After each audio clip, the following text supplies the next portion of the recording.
Ya puji Tuhan, ini yang menjadi pesan Tuhan buat kita. Jangan biarkan iblis memperoleh keuntungan ya. Ini yang menjadi pesan Tuhan buat setiap kita ya. Jangan biarkan iblis memperoleh keuntungan. 2 Korintus 2 ayat 10 sampai 11.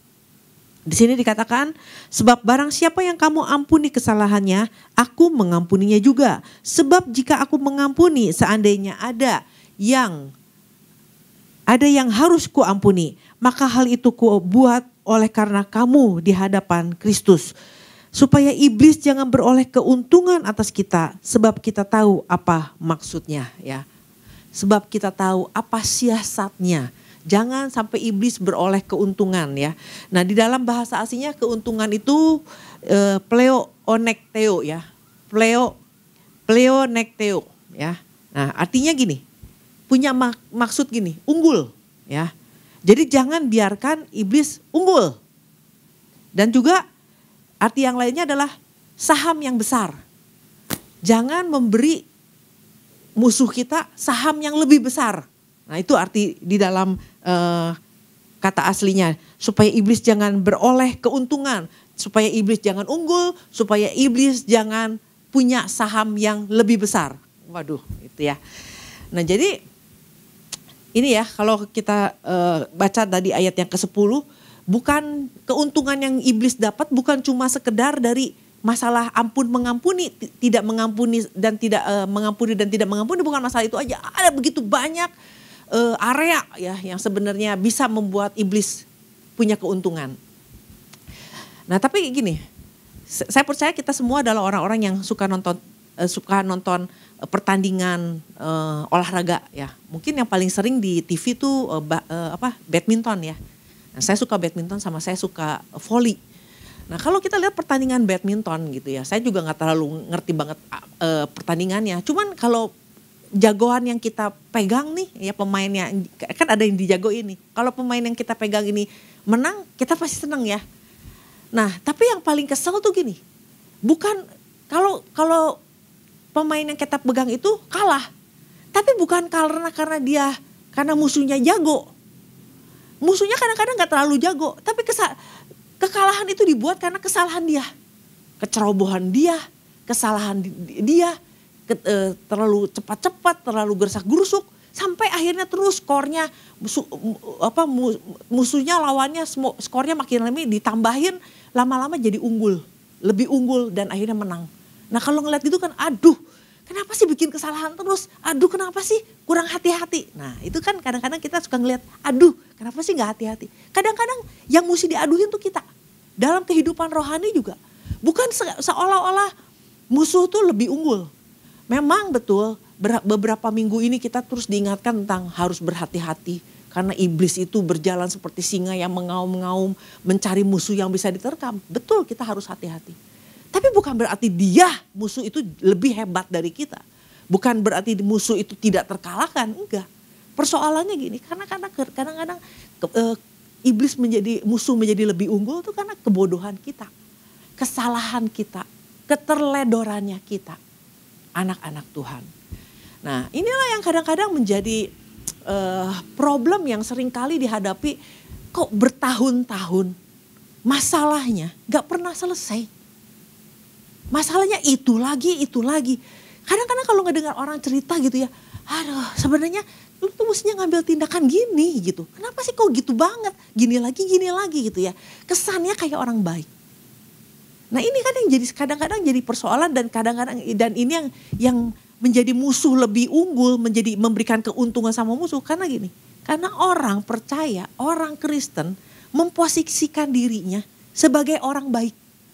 Bukan orang benar. Nah harusnya kan orang Kristen memposisikan diri sebagai orang benar. Yang berdiri di atas kebenaran. Tapi banyak orang memilih untuk menjadi orang Kristen yang berdiri di atas kebaikan. Memilih untuk jadi orang Kristen yang baik. Nah dan ini yang kalau jadi orang Kristen yang, maksudnya gini. Orang Kristen baik bagus. Tapi ada orang Kristen yang baik. Nah baik inilah yang akhirnya menguntungkan. Kita memberi keuntungan sama musuh. Yang harusnya misalnya orang tuh kadang-kadang gak paham tentang kasih ya. Nah, mengasihi itu artinya gini, wah udahlah biarin aja. Diemin aja, misalnya anak nih, sayang sama anak, udahlah kalau nggak mau ke gereja biarin aja. Mungkin dia lagi capek, mungkin dia lagi banyak masalah, biarin aja. Atau kadang-kadang anak-anak minta ini minta itu, ya udah kasih aja. Nah, kasih yang kadang-kadang kita memposisikan sebagai orang baik ini bukannya mendidik, tapi membuat akhirnya kita membiarkan sebuah hal yang seharusnya tidak harus terjadi itu menjadi akhirnya terjadi. Nah, sebenarnya kalau artinya gini, orang Kristen yang baik ini bukan berarti nggak tahu firman loh. Mereka pakai firman. Seringkali orang yang ada di dalam masalah yang besar lalu selalu bilangnya gini, ya udahlah, ini rencana Tuhan. Oh my God. Oh, ya udahlah. Ini memang kehendak Tuhan. Semua dibungkus sama firman. Hanya karena dia merasa bahwa ya udahlah begini. Nggak ada usaha. Nggak mau berusaha, nggak mau melakukan hal yang lebih lagi. Tidak mau melakukan apa yang kata firman Tuhan. Tapi membungkusnya dengan firman Tuhan. Dan ini menguntungkan iblis banget. Ini orang Kristen enak banget nih. Gue nggak usah nakut-nakutin. Gue nggak usah jadi singa yang mengaum-mengaum. Gue nyantai aja juga. Dia udah memberikan keuntungan sama gue. Ya udahlah biarin aja. Kadang-kadang ada seorang ibu yang cerita tentang anaknya yang sudah menikah punya anak tapi terus mengganggu kehidupannya, mengintimidasi, meneror dan segala macamnya. Terus dikasih yang dia mau. Iyalah habis gimana ya, kesian. Nah itu dia. Kadang-kadang kesian. Dan sehingga ya itu jadi orang Kristen yang baik. Ya udahlah biarin, memang udahlah harus begini, beganas segala macam. Dan itu kita nggak usah capek-capek. Iblis nggak usah capek-capek. Dia udah untung, dia udah unggul. Nah jadi memang tahu firman bagus. Tapi yang lebih bagus lagi kalau kita paham firman Tuhan. Nah kalau cuma tahu, kadang-kadang kita pakai hanya untuk di mana perasaan kita berada, kita pakai firman itu yang cocok dengan perasaan kita hari itu. Tapi kalau kita paham firman Tuhan, kenapa Tuhan kasih firman ini? Apa yang Tuhan maksudkan dengan firman ini? Apa dibalik Tuhan memberikan pesan ini? Apa latar belakang firman ini? Dan kadang-kadang kalau kita paham firman tuh, karena firman itu pernah menjadi kita punya pengalaman pribadi. Nah makanya jangan cuma sekedar ya udahlah kehendak Tuhan, ya udahlah rencana Tuhan, ya udahlah itu kita mah harus saling mengasihi. Itu bahasa-bahasa yang sering dipakai dan itu menguntungkan iblis. Kalau pakai bahasa itu, pakai firman Tuhan, tidak mengalami pertumbuhan. Kadang-kadang orang tuh misalnya khawatir. Nah inilah yang harusnya kita jadi pemikiran, cara berpikir kita sebagai anak-anak Tuhan adalah gini. Jangan kita menguntungkan iblis itu harus selalu ada di dalam pikiran. Orang khawatir. Orang bisa aja khawatir. Nah waktu kita khawatir, jangan kita ngikutin kekhawatiran kita. Langsung kita harus berpikir, waduh kalau gua khawatir iblis seneng banget nih. Enak banget nih setan. Nah harusnya begitu. Waktu kita ada orang yang nyakitin begitu terus kita misalnya mau balas dendam. Waduh kalau gua balas dendam nih, iblis seneng. Waktu ada orang yang, waktu kita salah kita gak mau minta ampun. Wah gak apa-apa, gue menang nih. Gue gak usah minta ampun, orang dia yang salah. Nah secara emosi begitu. Tapi kalau kita seperti itu, iblis lagi disenangkan. Jadi kita harus berpikir bahwa ada musuh yang selalu ingin membuat anak-anak Tuhan itu kalah sebetulnya. Iblis pengen membuat anak-anak Tuhan kalah, sedangkan Tuhan pengen membuat anak-anaknya tuh menang secara signifikan. Nah, kenapa iblis bisa terus-menerus membuat orang Kristen jadi kalah? Ya karena memang dia tuh gini loh. Ada satu ayat yang mengatakan gini. Kita lihat di dalam Kisah Para Rasul 19 ayat yang ke-15. Tetapi roh jahat itu menjawab, Yesus aku kenal, ya. Dan Paulus aku ketahui. Tetapi siapakah kamu? Nah dia tanya siapakah kamu, itu bukannya berarti dia nggak tahu. Ya dia nggak tahu, dia tahu tapi sama dia masih diremehkan. masih diremehkan karena buat dia ini mah masih lawan yang ringan. Nah, tapi untuk orang-orang tertentu ya, apalagi anak-anak Tuhan yang sungguh-sungguh di dalam Tuhan, Yesus aku kenal. Nah, di dalam bahasa aslinya Yesus aku kenal itu adalah ginosko. Kita udah sering ya dengar kata ginosko. Ginosko itu sering diartikan sebagai hubungan suami istri. Berarti ini sebuah hubungan yang sangat dekat, artinya saling mengenal. Nah, jadi iblis bilang, Yesus aku kenal, dia sangat kenal, dia kenal betul, dia paham, dia memiliki pengetahuan tentang Yesus ya. Nah, dan Paulus aku ketahui. Ketahui itu di dalam bahasa aslinya ada epistomai ya, epistomai. Nah, epistomai ini mengandung arti gini, memusatkan perhatian kepada seseorang. Memfokuskan pikiran kepada seseorang. Menempatkan pikiran seseorang pada sesuatu hal. Nah, jadi artinya gini, ini iblis yang bilang, tapi Paulus aku ketahui. Tapi kalau bagiannya Paulus, aku fokus banget sama dia. Ya, aku perhatiin banget dia. Aku menempatkan pikiranku terhadap dia. Gitu, sefokus itu. Nah, jadi artinya gini, kan iblis itu bukan cuma sekedar singa yang mengaum, tapi dia ini dikatakan bahwa dia ini memfokuskan pikirannya. Dia memusatkan perhatiannya kepada seseorang. Nah, apalagi kalau kita anak-anak Tuhan yang sungguh-sungguh ya. Nah, anak-anak Tuhan kalau kita anak-anak Tuhan pasti dia perhatian, dia pengen anak-anak Tuhan tuh jatuh. Nah, jadi kalau bagian kitanya cuma sekedar ya udahlah. Nah, jadi memposisikan jadi orang baik itu bukan cuma sekedar terhadap seseorang, terhadap saudara, terhadap anak, terhadap keluarga. Kadang-kadang kita memposisikan sebagai orang baik itu kepada diri sendiri. Ya udahlah, lagi males nih, lagi nanggung nonton, jadi gue gak bisa ke gereja. Ya udahlah, cuma 1 minggu gak ke gereja. Kan minggu depannya ke gereja. Ya, memaklumkan diri. Kadang-kadang jadi orang baik kita memaklumkan diri. Aduh, rada kurang enak nih. Udahlah, gak usah pergi. Nah, kita memaklumkan, banyak memberikan makluman. Nah, waktu kita memaklumkan apa yang seharusnya kita lakukan dan tidak dilakukan, apa yang perintah Tuhan harus dilakukan dan kita tidak lakukan dengan mengatasnamakan maklumlah gitu ya. Nah, iblis lagi diuntungkan. Iblis lagi diuntungkan.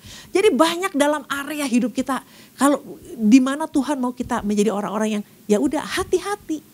Kita memperhatikan hidup kita, jangan sampai, makanya ini pesan ini datang, jangan biarkan iblis memperoleh keuntungan. Nah, waktu misalnya kita tergoda nih, ambil ini gitu, nggak ada yang tahu, lagian juga nggak berharga. Iblis tuh ngelihat. Jangan sampai waktu kita melakukan hal yang bodoh, iblis jadi diuntungkan. Nah, memaklumkan, pembiaran, penangguhan. Kita udahlah menangguhkan, gak usah sekarang, nanti aja. Penangguhan itu iblis itu lagi diuntungkan. Lagi diberikan saham yang besar. Ya, kalau di dalam Efesus 4 ayat yang ke-11, ini ayat firman Tuhan yang sudah sering kita dengar, bahwa jangan memberikan tempat ya. Efesus 4 ayat 27. Memberikan tempat kepada iblis, berikan kesempatan, jangan beri kesempatan pada iblis, jangan memberikan lokasi. Jangan memberikan teritori, jangan memberikan zona, jangan memberikan geografi, jangan memberikan lokasi.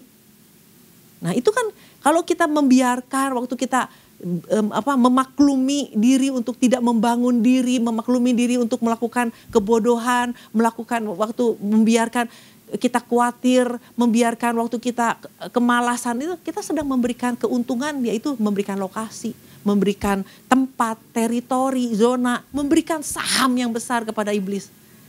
Waduh, iblis diuntungkan banget kalau anak-anak Tuhan tidak membangun dan tidak terus-menerus menambahkan ya, seperti apa yang dikatakan oleh Petrus, dikatakan tambahkan kepada imanmu pengetahuan, kebijaksanaan dan lain-lain. Nah, Kalau kita nggak tambah-tambah kan iblis lagi diuntungin.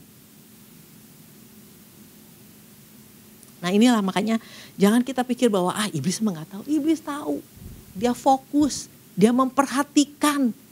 Kalau Yesus dia nggak perhatikan, dia ginosko, dia udah tahu tentang Tuhan. Dia sangat paham tentang Tuhan.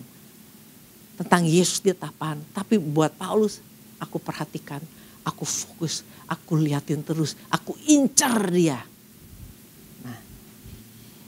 Nah jadi inilah yang Tuhan ingatkan lewat pesan Tuhan ini. Jadi kadang-kadang gini loh, orang seringkali di dalam sebuah keluarga misalnya ada orang yang menikah umur 17 karena misalnya hamil dulu. Nah ternyata setelah diselidiki, ternyata mamahnya juga dulu umur 17 juga hamil dulu menikah. Menikahnya karena hamil dulu umurnya sama lagi 17. Nah orang seringkali, wah ini kutuk. Ya, seringkali orang bilang ini kutuk. Betul ada kutuk.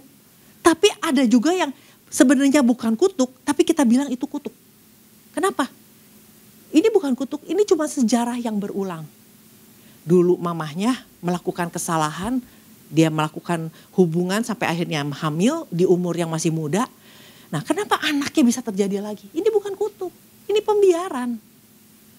Jadi kalau memang kita udah melakukan hal yang salah dalam hidup kita, ya udah waktu ikut Tuhan, seriuslah ikut Tuhan. Membangun kehidupan keluarga, ada pertobatan, ada membangun kehidupan keluarga, ada nilai-nilai yang dibangun, ada prinsip-prinsip kehidupan yang terus dibangun, yang kita ajarkan sama anak. Supaya apa? Supaya kesalahan yang pernah dibuat tidak dilakukan lagi. Nah seringkali kan udah salah, longgar. Ya udahlah maklum, anak muda, biarin aja, masih kecil pacaran gak apa-apa. Kadang-kadang memaklumkan dan membiarkan. Jadi jangan kita selalu wah ini kutuk nih, wah ini mesti dilepaskan nih, ini mesti dibaptis lagi. Enggak selalu gitu, karena pembiaran. Nah pembiaran inilah harusnya kan waktu kita udah tahu salah, waktu pemikiran khawatir muncul nih, langsung dalam nama Tuhan Yesus, Tuhan ampuni aku sudah khawatir, aku tidak mempercayai Engkau, tapi saat ini Tuhan aku mempercayai Engkau, aku mau mengandalkan Engkau, aku mau menaruh seluruh pengharapanku hanya kepada Tuhan. Harusnya kan dibalikin, ada pembalikannya. Kalau orang diabetes tuh gini, ada yang sakit diabetes, ada di reverse, ada pembalikan dengan cara apa? Dijaga makan. Nah dalam kehidupan rohani pun juga sama, harusnya di reverse. Kalau memang udah ada hal yang muncul dalam pikiran kita, dan kalau kita tahu itu salah, langsung balikan. Datang sama Tuhan, gak usah tunggu nanti malam gue mau doa dan bertobat. Enggak, saat itu juga. Karena pemikiran khawatir itu bisa muncul anytime, anywhere. Nah cuman bagian kita, makanya kita harus aktif. Makanya gini, di sini dikatakan bahwa jangan biarkan iblis memperoleh keuntungan, itu harusnya menjadi sebuah pilihan hidup. Ya, kita memilih untuk hidup di dalam tidak membiarkan iblis memperoleh keuntungan, tidak mengizinkan pengaruh setan dalam seluruh area dalam hidup kita. Jadi ini harus jadi sebuah pilihan, setiap hari kita memilih untuk tidak membiarkan iblis memperoleh keuntungan. Nah jadi kalau waktu udah kita sebagai orang tuanya salah dan kitanya udah bertobatnya gak sungguh-sungguh. Nah ini, waktu punya anaknya besar, pembiaran. Nah ini dia, iblis diuntungkan. Jadi sebenarnya banyak dalam hidup ini kita karena sayang, karena kita bilang mengasihi, karena kita membiarkan bahwa banyak hal, namanya juga anak ya, masih kecil, dibiarin. Nah hal-hal yang seperti itu, pembiaran demi pembiaran, itulah yang menguntungkan iblis.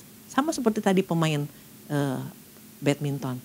Bukan musuhnya lebih jago. Kadang-kadang lawannya itu rankingnya jauh di bawah. Tapi kenapa dia bisa menang?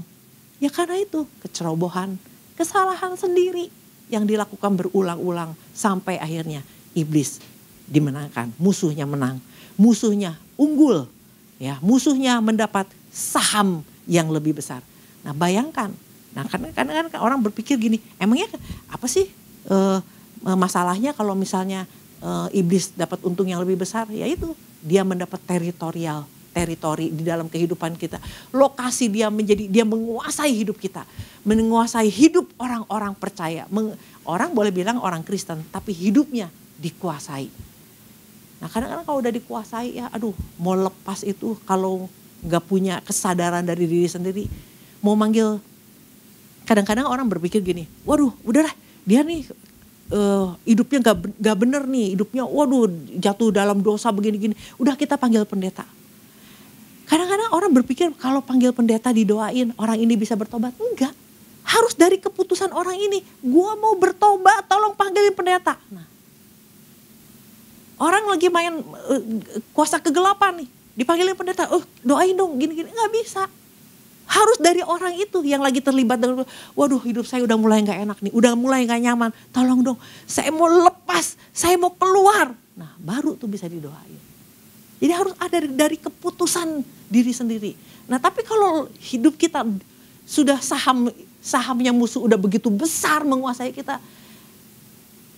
Pertobatan itu jadi lebih sulit. Tapi bukannya tidak mungkin.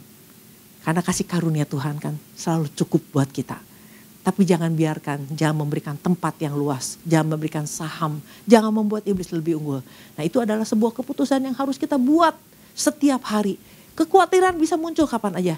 Tapi kita buat keputusan. Enak aja. Kalau gua khawatir, iblis unggul.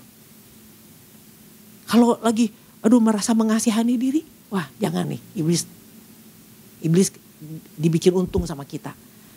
Waktu misalnya, banyaklah dalam hal kita dalam hidup sehari-hari. Sebenarnya kalau kita harus jadi orang yang benar-benar aktif berpikir bahwa ada musuh nih. Yang lagi ngawasin kita. Jangan sampai dia dibikin untung sama kita. Nah inilah yang harusnya jadi cara berpikirnya kita anak-anak Tuhan. Jangan pikir bahwa wah musuhnya emang gak kelihatan nih. Tapi ada bagian kita. Ada bagian kita yang harus kita lakukan. Amin. Nah oleh karena itu biarlah ini menjadi pesan Tuhan yang bisa terus membangun kehidupan kita. Kalau memang Tuhan ingatkan kita, ayo dong. Hati yang masih ada kepahitan, ada kemarahan, ada hal-hal yang belum beres. Betul, harus diberesin. Dan itu adalah keputusan kita. Jangan ditutupi, jangan masukin debu di bawah karpet. Lama-lama itu karpet itu pasti gelembung juga, kelihatan juga. Jadi bagian kita untuk membereskannya. Jadi setiap pesan demi pesan itu adalah Tuhan lagi ingetin kita, jangan coba cek lagi. Jangan-jangan ada bagian-bagian hidup kita yang memang harus diberesin. Harus ada bagian-bagian dari keluarga kita yang harus dibenahi. Karena kalau kita gak benahi, jangan sampai kita kasih saham buat iblis. Demikian firman Tuhan, Tuhan berkati kita semua.